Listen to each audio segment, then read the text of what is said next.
नमस्कार। आखिरकार चुनाव आयोग ने महाराष्ट्र और झारखंड विधानसभा चुनाव की तारीखों का ऐलान किया। साथ ही साथ उत्तर प्रदेश में 9 विधानसभा सीटों, वैसे होना तो 10 पर था, मिल्कीपुर सीट की चुनाव की तारीखों का ऐलान इसलिए नहीं हुआ कि वहां की एक चुनाव याचिका अदालत में लंबित है। तो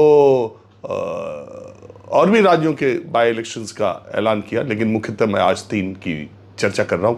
हरियाणा, महाराष्ट्र और झारखंड के अलावा उत्तर प्रदेश की सीटों की। अब सवाल ये उठता है कि महाराष्ट्र के जो चुनाव हैं वो पिछले 15 साल यानी 2019 में, 2014 में और 2009 में 3 बार से हरियाणा के साथ हो रहे थे। तो इस बार हरियाणा और महाराष्ट्र के चुनाव अलग अलग कराने के पीछे वजह क्या है? पिछली बार अगर आप देखें तो 21 अक्टूबर को महाराष्ट्र के विधानसभा चुनाव हुए थे, जबकि इस बार 20 नवंबर को हो रहे हैं, तकरीबन 1 महीने के बाद। मैं तथ्यों पर कुछ तथ्य आपके सामने प्रस्तुत करता हूं, जिससे आपको कुछ ना कुछ कहीं ना कहीं अंदाजा लगेगा। देखिए, 16 अगस्त को चुनाव आयोग ने हरियाणा की तारीखों का ऐलान किया। अगर पिछले 15 सालों का यानी 3 बार जो चुनाव हरियाणा महाराष्ट्र के, मैं 3 ही बार के कह रहा हूं, जो पीछे साथ साथ हुए हैं, अगर उस हिसाब से चुनाव आयोग ने फैसला किया होता तो 16 अगस्त को ही उसे महाराष्ट्र की तारीखों का ऐलान करना पड़ता, लेकिन ऐसा नहीं हुआ। आज 15 अक्टूबर है, 15 अक्टूबर को ऐलान हुआ। तो 15 अक्टूबर से क्या रिश्ता है और क्या कोइंसिडेंस है, ये इत्तेफाक क्या है? मैं कुछ चीज़ों को आपके, और इससे पहले कैसे खेला हुआ, इसको भी मैं, आप क्या खेला की बात लोग कह रहे हैं, ये भी मैं आपके सामने रखता हूं। तो अगर हरियाणा के साथ महाराष्ट्र के चुनाव की तारीखों का ऐलान होता तो तारीख होती 16 अगस्त। 28 जून को महाराष्ट्र की शिंदे सरकार ने एक फैसला किया कि जिस तरह से मध्य प्रदेश में लाडली बहन योजना है, वैसी ही एक लाड़की बहन योजना महाराष्ट्र में शुरू की जाएगी। कैबिनेट का फैसला 28 जून से, जुलाई से वो योजना शुरू कर दी है। 21 साल से लेकर 60 साल की महिलाएं, जिनकी आमदनी, जिनके परिवार की आमदनी 2.5 लाख रुपए से कम होगी, ऐसी सारी महिलाएं, ऐसी सारी लड़कियां 1500 रुपए महीने पाने की पात्र हो जाएंगी। यह योजना जुलाई से शुरू हुई।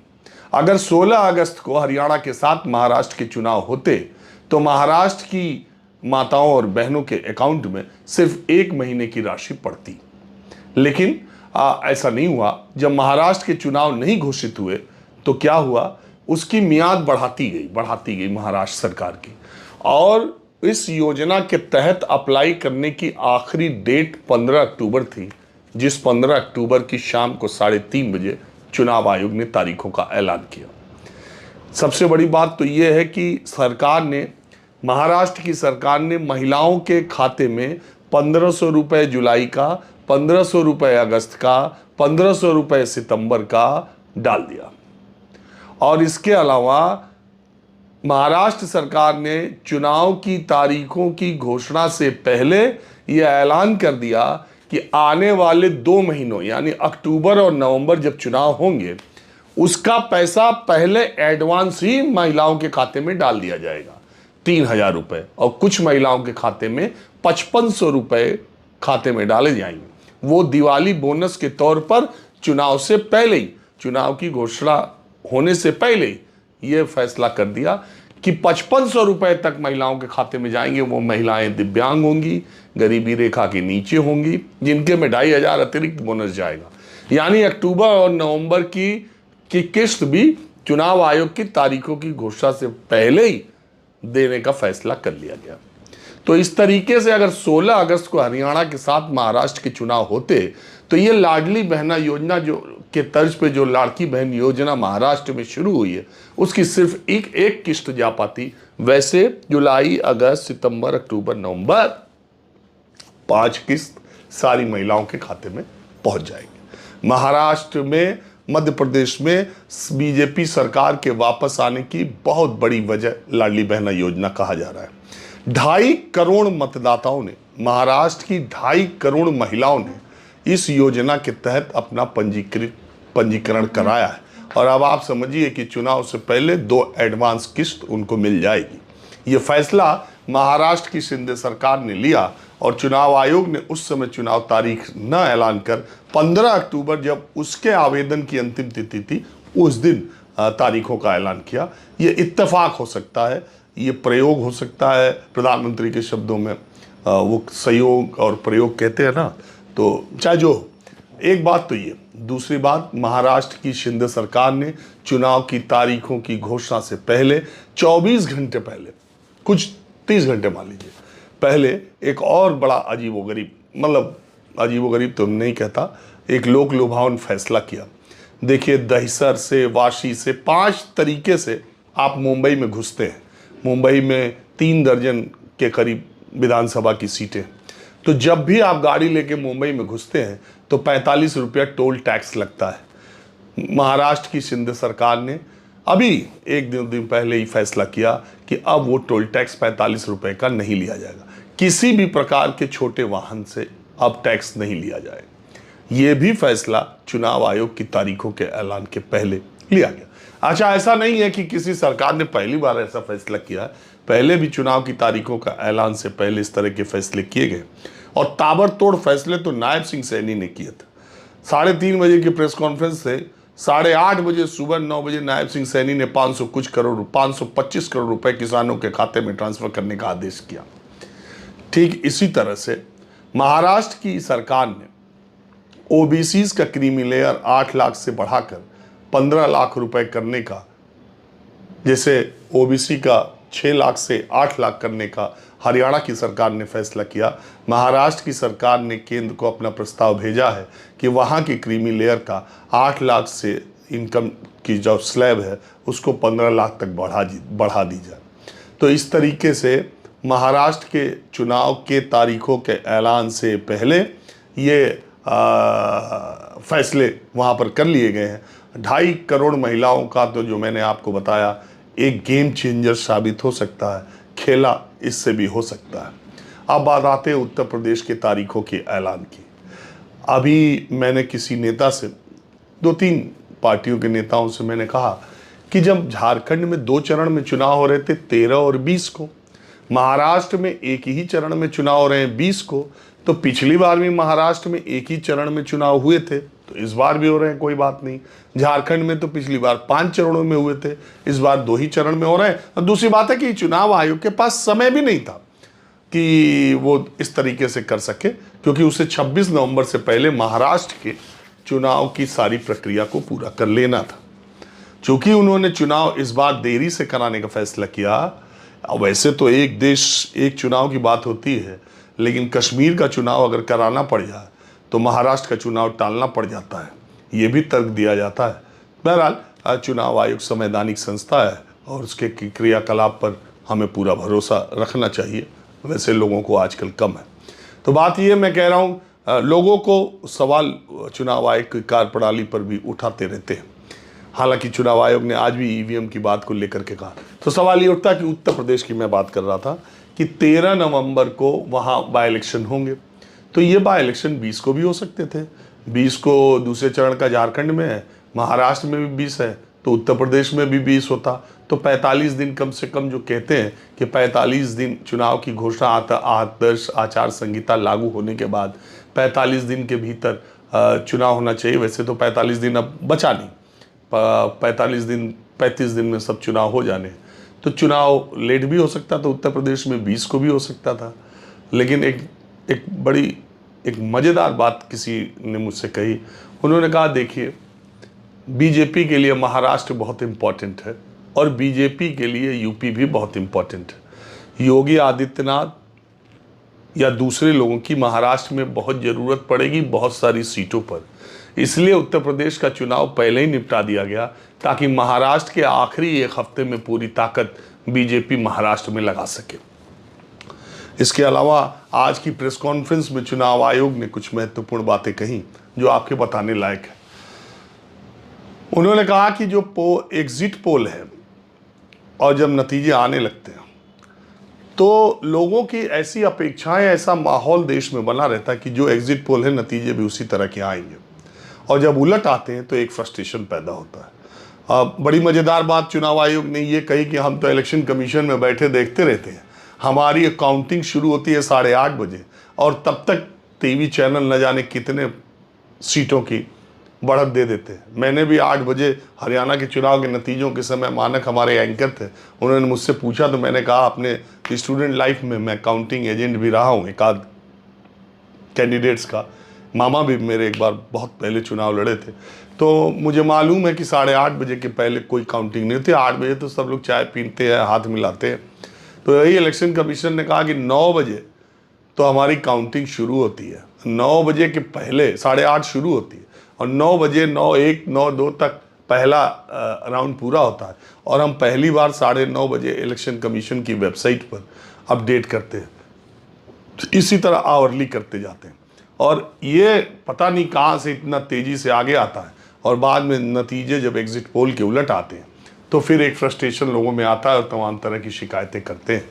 चुनाव आयोग की इस बात से मैं पूरी तरह सहमत हूँ कि कहीं भी देश के किसी कोने में 8, सवा 8, 8:05, 8:10, 8:15, 8:25, 8:30 बजे तक कहीं के चुनावी नतीजों का रुझान, चाहे बैलेट पेपर ही क्यों ना हो, कहीं का आता नहीं है।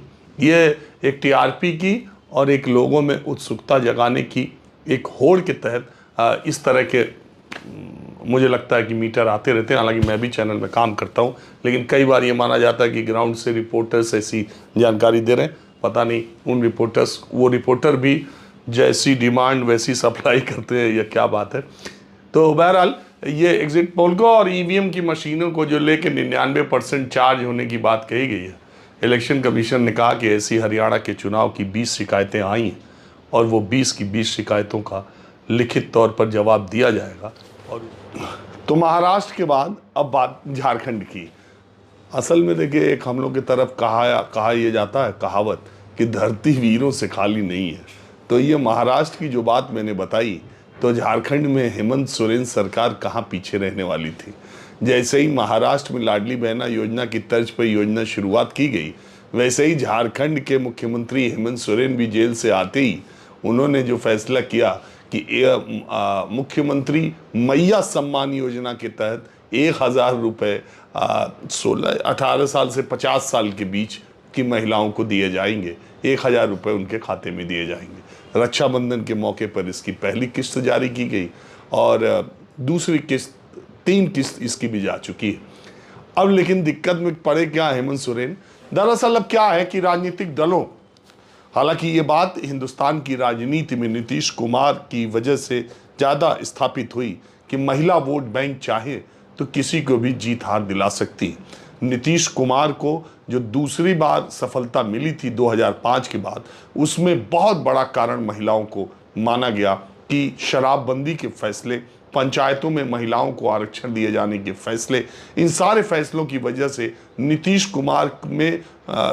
कुमार को बिहार की महिलाओं ने जबरदस्त समर्थन दिया और धीरे धीरे अब ये महिला एक बड़े वोट बैंक के तौर पर उभर कर सामने आ रही हैं।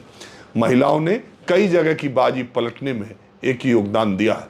उत्तर प्रदेश के 2022 के विधानसभा चुनाव में बीजेपी को मिली सफलता के पीछे भी महिला वोट बैंक एक बड़ा कारण माना गया।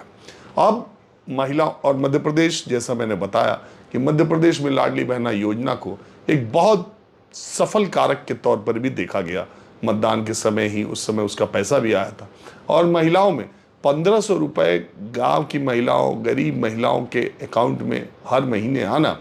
मुझे मेरा एक वीडियो भी है, माहौल क्या है का, जब राम जन्मभूमि मंदिर का प्राण प्रतिष्ठा समारोह हो रहा था, मुझे मध्य प्रदेश की 8-10 एकदम ग्रामीण और घरेलू महिलाएं मिल गई जो गीत गाते हुए जा रही थी। मैंने उनसे बातचीत की तो मैंने कहा आप कहाँ ठहरी हो, तो उन्होंने बताया कि खाने का कहाँ पैसा लग रहा है, यहाँ तो लंगर चल ही रहा है, यहाँ सो जाते वहाँ। हमने कहा कैसे, टिकट कटा के आए थे? बोले हाँ। हमने कहा अच्छा कैसे? तो वो बातचीत में उन्होंने कहा कि महिला हमारा मामा देता है ना लाडली बहना योजना का पैसा। तब मुझे पता चला कि देखिए ये 1,500 रुपये कितनी कीमत है उनके लिए। तो अब आधे वोट बैंक को साधने के लिए कोई पीछे नहीं है। तो महाराष्ट्र की तो मैंने बात आपको बता दी। झारखंड में वो है ना, धरती वीरों से खाली नहीं है। ऐसा नहीं है कि योजनाएं शिंदे ही लागू कर रहे थे। झारखंड में भी हेमंत सोरेन को ये बात पता चल गई तो मैया सम्मान योजना के तहत 1,000 रुपये उन्होंने डालना शुरू कर दिया। लेकिन भारतीय जनता पार्टी को मालूम था कि इसकी, अब वो तो सरकार में है नहीं, जहाँ सरकार में है वहाँ तो उसने वो योजना शुरू करा दी महाराष्ट्र में। तो भारतीय जनता पार्टी ने गोगो दीदी योजना, झारखंड में गोगो दीदी योजना, गोगो एक संथाली शब्द है जिसका मतलब है माँ, तो माँ दीदी आप कह लीजिए। उधर मैया सम्मान योजना झारखंड में हेमंत सोरेन की, झारखंड मुक्ति मोर्चा की, और दूसरे गोगो दीदी योजना का फॉर्म भराने लगी बीजेपी कि हमारी सरकार बनी तो 2100 रुपये महीने हम गोगो दीदी योजना के तहत और 25,000 रुपये सालाना गोगो दीदी योजना के तहत महिलाओं को देंगे 60 साल की उम्र तक। चुनाव की घोषणा से ठीक पहले, ऐसा नहीं महाराष्ट्र में, चुनाव की घोषणा से ठीक पहले झारखंड में भी खेला होगा।